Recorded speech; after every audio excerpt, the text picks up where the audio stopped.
Galt High School say their school mascot is part of their tradition and they mean no disrespect. But from one young woman's perspective, the mascot is simply degrading. News 10's George Warren joining us now from our newsroom to show us what happened when this mascot controversy went before a public forum tonight. George. Jennifer, the Galt High Warriors was the Galt High Warriors for decades, and they've been represented by an Indian mascot known as Willie. But one Native American student says it's time the school found a new symbol. By one estimate, more than 36 Indian images have represented the Galt High Warriors through the years. From the proud to the goofy, all of them insulting, says a Galt High senior of Native American descent. The majority of the Indian community feels the logo and mascot of an Indian is shameful and degrading. No matter how sophisticated you make it look, it's still the same symbolism. It's an Indian, and it's still the same demeaning figure.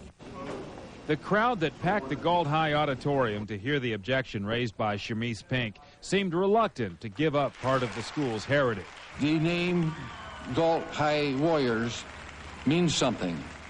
Under no circumstances should that name be changed. Galt High Warriors, period. But the most impassioned plea to save the warrior came from a former student, himself a Native American. I came to Galt 1952.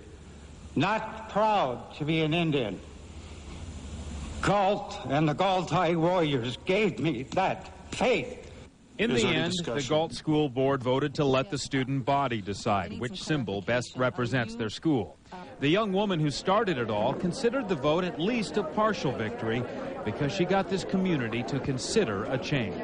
I think from where they're coming from and their point of view on the situation, it was probably a responsible way of handling it.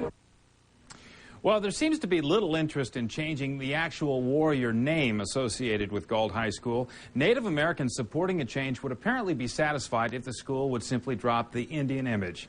It'll be up to the school body to decide what's right once they return this fall, Jennifer. Well, she certainly has a lot of people thinking and talking about it. And that was the goal. Yeah. Thanks, George.